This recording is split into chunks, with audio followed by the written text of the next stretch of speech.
I'm Clara Jensen, 34 years old, and if you had told me a year ago that I'd be divorced before I even realized my marriage was falling apart, I would have laughed at you.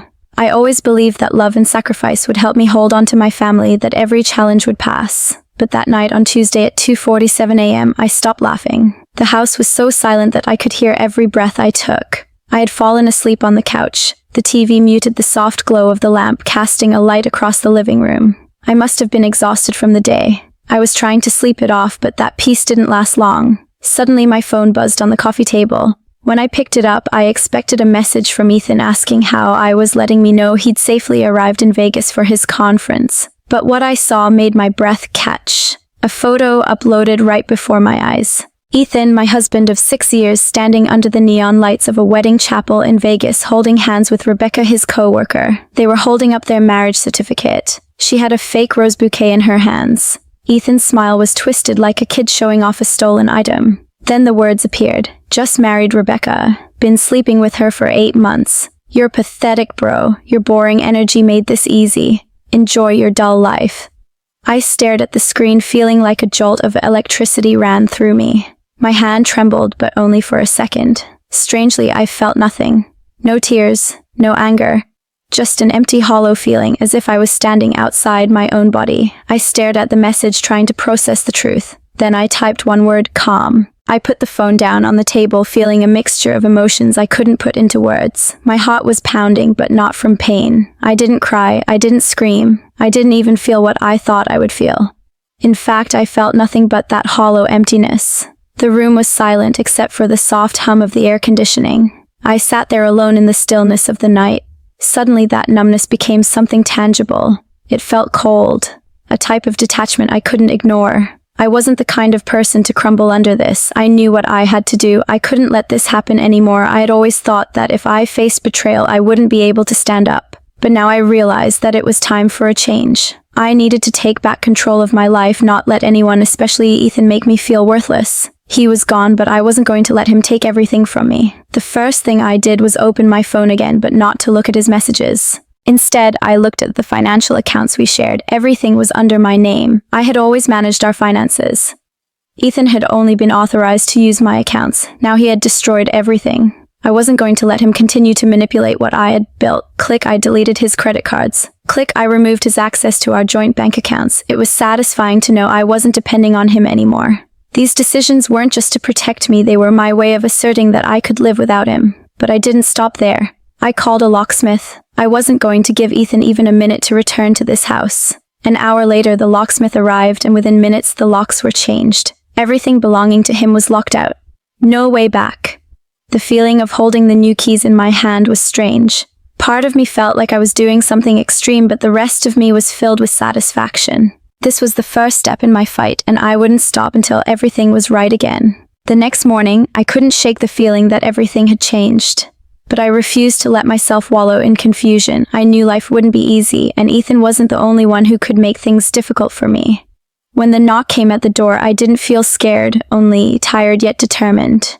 The police. I had expected this moment. Ethan wasn't going to let go easily. I stood up, walked down the stairs, my heart pounding. The feeling was different from before, when I used to fear and worry. Now I just wanted to face it all, to put an end to the lies.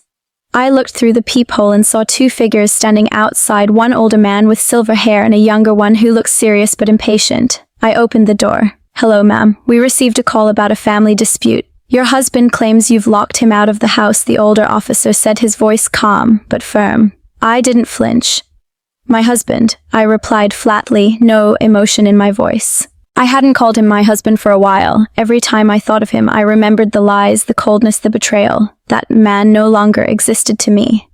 I stepped back, pulled my phone from my pocket, and showed them the screen. Ethan's message from the night before lit up. The same photo of him and Rebecca standing in front of a Vegas wedding chapel holding their certificate. His words were there for all to see. "He's married someone else 5 hours ago," I said evenly. "He's no longer my husband."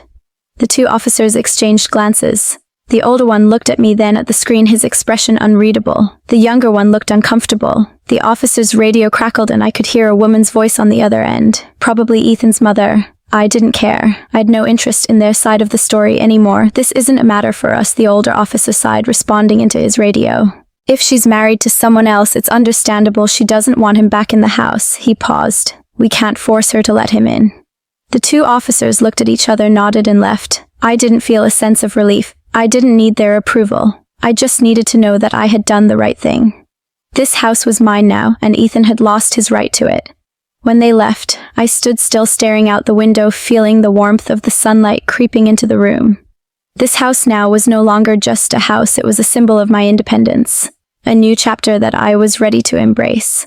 Everything seemed calm for a few days after the confrontation with the police. I continued living in my new apartment, enjoying the freedom I'd never felt before. But the price of that peace was facing consequences I hadn't anticipated. Once Ethan and his family realized I wouldn't be easily broken, they began to launch another campaign. This time it wasn't about him trying to get back into the house, it was about trying to ruin me publicly. Rumors started spreading, and this time it wasn't just about me. Ethan began telling our mutual friends that I was selfish, manipulative, and kept him under control for years. He painted me as a monster who changed him into someone who couldn't breathe in our marriage. He talked about how I controlled the finances, controlled his life, and never respected him. These stories spread quickly. Posts on social media, messages from his friends to mine, all carrying the same message: Clara is the villain. It made me wonder, am I really the bad guy? One night when I was having coffee by myself in my apartment, I got a message from an old friend. She was one of the first people I called when I moved to the city. She wrote, "Everyone's talking about you and Ethan. I don't think you're like that, but everyone's hearing him out and they think you're awful. Just wanted to tell you that I still believe in you." That message was like a flicker of light in the darkness, but it was still small. When I looked at the comments on Facebook, Instagram, even LinkedIn, I saw the lies about me becoming truth in the eyes of so many. People I once called friends were now turning away. They believed Ethan's story without giving me a chance to speak. But I wouldn't be a victim of lies any longer. That night, I sat down and thought about it. David, my trusted friend, came over. He was incredibly smart and had a knack for finding out things others missed. He could dig up anything. After a long conversation, I decided I couldn't let Ethan keep doing this. "David, I need your help," I said, explaining everything. "Can you help me clear this up?" David grinned, his eyes lighting up like he'd found a treasure. "Don't worry, I've got you. Ethan thinks he's so clever, but he's careless." A few hours later, David had everything I needed. Messages, emails, even conversations between Ethan and Rebecca. Everything was saved in screenshots. I looked at them, feeling my anger rise. These weren't just about love. They were lies, manipulations, things I never imagined. With David's help, I began posting everything. No long speeches, no emotional paragraphs. Just the proof, the messages, the emails, all showing Ethan and Rebecca's deceit. I uploaded everything to all my social platforms, not just to protect myself, but to make sure everyone knew the truth. For the first time in weeks, I felt like I was taking control. The comments started shifting.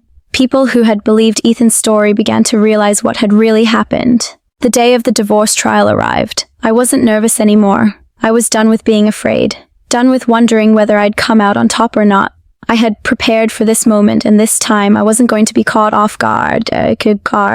I'd fought for my peace and my sanity, and today I was going to fight for what I deserved. I walked into the courthouse feeling different from the woman who had been trapped in a marriage that suffocated her.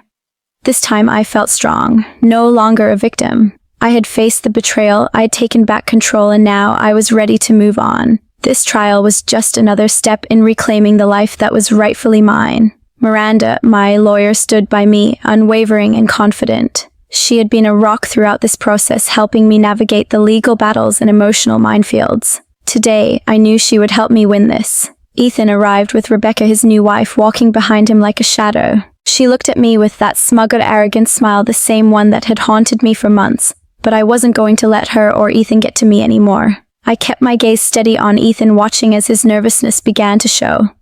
He wasn't the confident, charming man I once knew. He was a man who had made his choices, and now those choices were coming back to haunt him.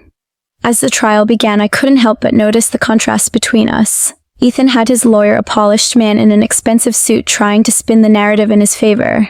He claimed that our marriage had been broken long before the affair, that I'd been controlling, that I was responsible for everything that went wrong. His voice was smooth, but it lacked conviction. Miranda, on the other hand, was sharp and focused, her arguments backed by cold, hard evidence. She presented the screenshots, the emails, and the bank records, showing that Ethan and Rebecca had planned their affair while still pretending to be married to me. She didn't need to say much. The evidence spoke for itself. Then the moment came when the judge turned to Ethan. Mr. Jensen, your actions in this case have been thoroughly examined. You claim that your marriage with Ms. Jensen was irreparable, but the truth is you've lied, manipulated, and betrayed her trust. What do you have to say for yourself? Ethan opened his mouth, but no words came out. His face flushed a deep red. He looked like a man cornered, a man who had no escape. There was no more charming smile, no more arrogance. He was stripped bare in front of the world, his lies exposed. I watched him crumble under the weight of his own deceit. There was no sympathy in my heart for him, no pity, just a sense of justice that had long been overdue. The judge then turned to me, asking if I had anything to say. I could feel the eyes of the room on me, waiting for me to speak. For a moment I was silent. I didn't need to say anything more. I had already shown the truth. But I wanted to make sure that Ethan and everyone else knew I wasn't broken. I have nothing more to say, Your Honor, I said, my voice steady. I've been through the worst of this. I've lived through the lies, the betrayal, the heartbreak. But I'm stronger than that, and I don't need anyone's validation to know that I am worthy of a better life. The judge nodded and returned to his papers. A few minutes later, the verdict came down. Divorce granted. I would keep the house, the assets, and full control of the financial accounts. Ethan would receive only his personal belongings. He would also be responsible for spousal support for the next 6 months at $500 a month. I felt a sense of relief wash over me. It wasn't about the house or the money, it was about the closure. It was the end of the chapter that had bound me to a life of lies and manipulation. Ethan had lost, and I had won. Not because I had taken anything from him, but because I had found my strength. The courtroom was silent, but in that silence I found my peace. I wasn't just walking away from a marriage, I was walking toward my future. Months passed since the trial, and everything about my life had changed. I had come a long way from the broken woman who once sat alone in a dark house wondering how everything had gone wrong. Now I was thriving. I had built a new life brick by brick, and I was finally free to live it the way I wanted. I woke up every morning with a sense of calm, a sense of freedom. I no longer had to hide my thoughts or my feelings. The apartment I had moved into was now truly mine. I had decorated it in a way that felt like home, a space where I could breathe, where I could heal, and most importantly, where I could finally be myself. I started traveling more. At first, it was just small trips here and there. A weekend getaway to a quiet beach, a quick visit to a nearby town. But over time, it became more than just a way to escape. It was my way of embracing the world again, finding joy in the little things. I learned to explore life on my own terms. And then there was Jacob. He had entered my life in the most unexpected way, just as a friend at first, but with him I didn't feel any pressure. He didn't try to fix me or save me from my past. He simply let me be who I was, and for that I was incredibly grateful. Jacob didn't need to be my knight in shining armor. He was someone who showed me what real partnership was, about two individuals strong on their own, coming together to share life's moments. Our relationship grew slowly, without any rush or expectations. We went to concerts, spent lazy afternoons in the park, and shared meals without any pretense. I didn't need a man to feel complete. But with Jacob, I realized that the right person doesn't fill a void, they enhance your life. As I moved forward, I felt lighter than I had in years. Ethan and his family were a distant memory now. Their voices no longer haunted me, their opinions no longer mattered. I had found a place where I could thrive, and most importantly, I had found peace within myself. Looking out the window of my new apartment one night with a glass of wine in hand, I felt something I hadn't felt in a long time: contentment. I was no longer the person Ethan had tried to break. I had rebuilt myself from the inside out, stronger and more whole than ever before. And with that, I knew that whatever came next, I would be ready. I had learned the most important lesson of all, that no matter what life throws at you, you can always come back stronger. And this time, no one could take that from me. As time went on, I continued to grow and evolve in ways I never imagined possible. What had started as a painful, devastating chapter of my life had transformed into a journey of self-discovery and empowerment. I had faced betrayal, heartbreak, and loss, but through it all I had found my strength. I had learned to rebuild not just my life, but my sense of self-worth. Looking back, I could no longer remember the woman I had been before. I wasn't the fragile, dependent wife who had spent her days in fear of disappointing her husband. I had become someone who was independent, confident, and in control of her own future. I had faced the worst of what life could throw at me, and not only had I survived, I had thrived. Jacob and I had found our rhythm, our own version of happiness. He wasn't my savior, and I wasn't his. But together we made each other better. He encouraged me to chase my dreams and gave me the space to do so. He stood by me when I needed support, but never in a way that made me feel less than. It was a partnership built on mutual respect and love, something I had never known with Ethan. I had started traveling more seriously, and I realized that the world was so much bigger than the small bubble I had lived in for years. I visited places I had only ever dreamed about: quiet mountain villages, bustling cities, and serene coastlines. I learned that there was so much beauty to experience in life when you let go of the past and opened your heart to the present. But the most significant change had been within me. I no longer carried the weight of my former life. I had found peace. I no longer needed anyone to validate my worth. I had done the hard work of reclaiming it for myself, and no one, not even Ethan, could ever take that away from me. Some days I'd think about Ethan, how he had betrayed me, how he had left me behind in search of something that in the end meant nothing. But I didn't harbor any resentment anymore. I simply felt pity for him. He had built his life on lies, and eventually those lies would catch up with him. He had tried to take everything from me, but he hadn't succeeded. What he couldn't steal was the one thing that mattered most: my resilience, my ability to move forward, and my ability to love myself. I knew that life would throw more challenges my way, but I was ready. I was no longer afraid of the unknown. The future was mine to shape, and I would do it on my terms. There were no more ghosts haunting me, no more chains holding me back. As I stood at the window one evening, looking out over the city lights, I felt a deep sense of gratitude for the lessons I had learned, for the strength I'd found within myself, and for the love I'd discovered again, not from someone else, but from me. I lifted my glass of wine, toasting to my future, a future I had built step by step on my own. I'd come out of the darkness and into the light, and nothing, no one could ever take that from me again.